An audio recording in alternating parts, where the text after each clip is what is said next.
Hello বন্ধুরা, welcome to my channel Tuli's kitchen. আবারও দেখা একটা নতুন ভিডিও নিয়ে তোমাদের সামনে চলে আসলাম। এই গরমে খুব হালকা পাতলা একটা রেসিপি আমি তোমাদের সাথে শেয়ার করছি। হালকা পাতলা হলেও খেতে কিন্তু দুর্দান্ত হয়। নিরামিষের দিনে একটা উপযুক্ত পদ হিসেবে রান্নাটাকে আমরা চুজ করে নিতে পারি। তো দেখো রান্নাটা আমি কীভাবে করছি, লাস্ট অব্দি দেখতে থাকো। আর আমার চ্যানেলের রান্নাগুলি যদি তোমাদের পছন্দ হয়ে থাকে তাহলে প্লিজ একটা সাবস্ক্রাইব করে আমার পাশে থেকো। প্লিজ লাইক কমেন্ট সাবস্ক্রাইব করো সবসময়, এবং নতুন নতুন ভিডিও দেখার জন্য আমার চ্যানেলে অবশ্যই ভিজিট করে যেও, আমার চ্যানেলটাকে ফলো করে রেখো। তো চলো ফিরে আসি রান্নায়। এখানে দেখো আমি তোমাদেরকে দেখালাম প্রথমে আমি পটলটা একটু করে কেটে কেটে ভেজে নিয়েছি, হালকা করে পাতলা করে চামড়াটা ছিলে নিতে হবে।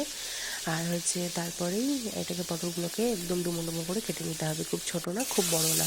কেটে নিয়ে আমি এখানে কড়াইয়ের মধ্যে সাদা তেল দিয়ে ভাজতে বসিয়ে দিয়েছি। দেখো ভালো মতো লবণ হলুদ দিয়েই প্রথমে একটু ভেজে নেবো। খুব একটা কড়া ভাজবো না, খুব একটা নরম ভাজবো না, কিন্তু মোটামুটি একটা ভেজে নেবো। তারপর তোমরা দেখতে পেলে আমি বেশ কিছুটা ডাল ভিজিয়ে রেখেছিলাম, সেই ডালটা আমি এখানে বাটার জন্য রেডি করছি। এই যে আমি আমাদের মিক্সারের মধ্যে ডালটা দিয়ে দিচ্ছি। ডালটা এখানে একবারেই দেওয়া যেতে পারতো, দু তিনবারই দেওয়া যেতে পারতো, কিন্তু আমার কাছে টাইম কম থাকে আমি একবারই দিয়ে দিচ্ছি। কিছুই দেবো না, চাইলে লঙ্কা ইউজ করতে পারো, কিন্তু একদম সম্পূর্ণ নিরামিষ যেহেতু তাই আমি এখানে লঙ্কাটা স্কিপ করছি। লঙ্কা এখানে স্কিপ করছি যেহেতু মশলায় অনেকটা ঝাল আছে, সেই জন্য আমি এখানে শুধুমাত্র লবণ হলুদ দিয়ে মশলাটাকে ভালো মতো একেবারে ব্লেন্ড করে নিয়ে বেটে নেব। একদম মিহিদানার মতো বাটতে হবে। আর সামান্য কখনো কখনো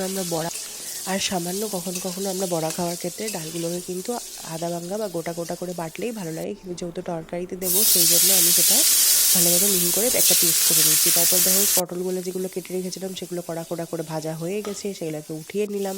এবং জানো তো বন্ধুরা, এই পটলগুলো না বেশ পাকা টাইপের ছিল, এবং পাকা টাইপের যে পটলগুলো হয় মানে ভেতরে বীজটা একটু শক্ত হয়ে যায়, সেগুলো কিন্তু খেতে আমার ভালো লাগে। অনেকেরই হয়তো ভালো লাগে, আবার অনেকের নাও লাগতে পারে, কিন্তু যাদের ভালো লাগে তাদের এই রেসিপিটা অবশ্যই ভালো লাগবে, কারণ এটা একটা সম্পূর্ণ নিরামিষ পদ্ধতিতে রান্না করা একটা রেসিপি।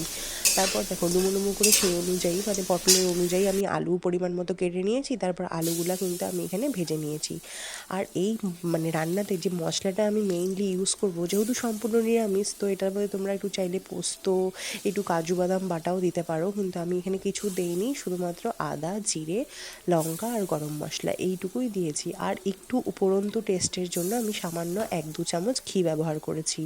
রান্নাটা সাধারণত সর্ষের তেলেই হবে, কিন্তু আমি সাদা তেলটা প্রেফার করছি, গরমে সর্ষের তেলের রান্না প্রচণ্ড ভারী হয়ে যায় তাই। তারপর দেখো এখানে আমি কড়াইয়ের মধ্যে ডালের বড়াগুলো একদম ভালো মতো করে ছেড়ে দিলাম, তারপর হালকা হালকা করে নাড়িয়ে ভেজে উঠিয়ে নেব। তরকারির মধ্যে যেহেতু আমি বড়াগুলো দিচ্ছি সেই জন্য অত বেশি কড়া কড়া করে না ভাজলেও চলবে। সাধারণত বড়া খাওয়ার সময় যতটা আমরা মুচমুচে করে ভেজে নিই ততটা না ভাজলেও হবে। হালকা দু পিঠে লালচে ভাব আসা অবধি একটু ভেজে নিয়ে তারপর আমরা বড়াগুলিকে উঠিয়ে দেবো। আর মানে খুন্তি দিয়ে নাড়ানোর সময় আমরা বুঝতে পারবো বড়াটা শক্ত হয়ে গেছে। তো যেরকম এখানে দেখতে পাচ্ছ বেশ ক্রাঞ্চি ফিলিং চলে এসেছে, এখন আমরা এটাকে উঠিয়ে নেব। কড়াইয়ের তেলটা কালো হয়েছে জন্য তোমরা বিশেষ কিছু মনে করো না, কারণ সমস্ত আমাদের মা দিদিরাই জানো যে কড়াইয়ে কিন্তু পটল রান্না করলে তেলটা একেবারে কালো হয়ে যায়। আর তারপর দেখো এখানে আলুটাও ভেজে নেওয়া হয়ে গেছে, ডালের বড়াটাও ভেজে নিলাম। তো এখন আমি কি করছি, যেইটুকু অবশিষ্ট তেল রয়েছে সেটুকুর মধ্যে আর কোনো এক্সট্রা করে তেল দিলাম না, সেই মশলাটা একেবারে জিরে ফোড়ন দিয়ে ঢেলে দিলাম। মশলাটার মধ্যে তো বলেইছিলাম আদা জিরে আর লঙ্কাই রয়েছে, আর কিছু নেই।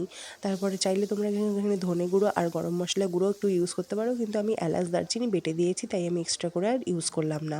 আমি গরম মশলা বলতে গেলে শুধুমাত্র এলাচ দারচিনিটাই ইউজ করি, তাছাড়া আদার্স কোনো কিছু আমি কিন্তু ব্যবহার করি না। লবঙ্গ বা গোলমরিচের ঝাল সাধারণত গলায় প্রচণ্ড আমার অস্বস্তির সৃষ্টি করে, সেই জন্য আমি কখনোই লবঙ্গ বা গোলমরিচ গরম মশলার মধ্যে ব্যবহার করি না, বা কোনো দিন যদি ফোড়ন দিয়েও থাকি তাও সেগুলোকে একদম গোটা ফোড়ন দিয়ে একদম ডাইরেক্ট তেলের ভেতরে।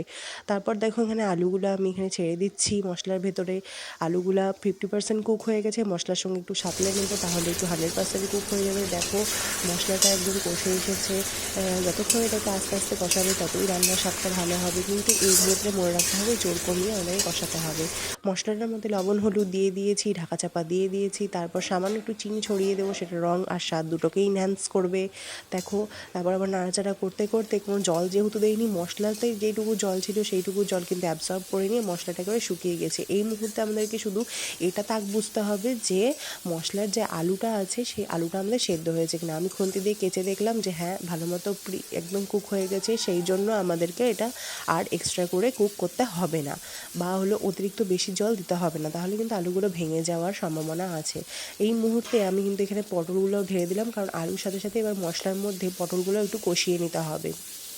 পটলগুলো আগে থেকে ভেজে রাখার জন্য বেশ কিছুটা সফট হয়েছে, কিন্তু তবুও একটু মশলা পটলের ভেতরে না ঢুকলে তরকারিটা খেতে একদম ভালো লাগবে না। সেই জন্য আমি আবারও পটলটা দিয়ে ঢাকা চাপা দিয়ে দিয়েছিলাম হালকা জল ছিটিয়ে। দেখো সেই জল, যেইটুকু জল ছিটিয়ে দিয়েছিলাম হাতের পরিমাণ মতো, সেইটুকু জলও প্রায় শুকিয়ে গিয়েছে ও নিচে হালকা হালকা তেল দেখা যাচ্ছে। কড়াইয়ে কোনো রকমের তেল দেখা না গেলেও এই রান্নাতে ভালো পরিমাণে তেল ইউজ হয়েছে। পটল আলু সমস্ত কিছু ছাকা তেলে আমি ভেজেছি, তা সত্ত্বেও কিন্তু আমি উপরন্তু টেস্টের জন্য 2 চামচ একদম গাওয়া ঘি ব্যবহার করেছি, যার জন্য কিন্তু রান্নার স্বাদটা আরও ভালো এসেছে।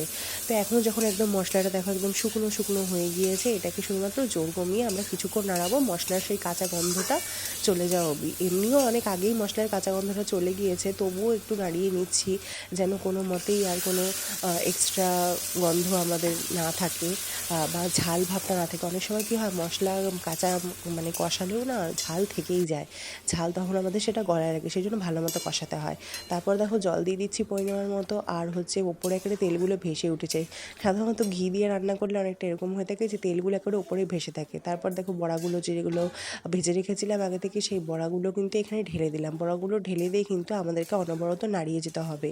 এখনই আমি এখানে কোনো জল দিচ্ছি না, এখানে বেশি করে এখন জল দিয়ে দিলে কিন্তু বড়াগুলো একদম ভেঙে চুরে যেতে পারে। যদিও ছোলার ডালের বড়া ভাঙবে না, তবুও মানে রিস্কের জন্য আমি দেইনি।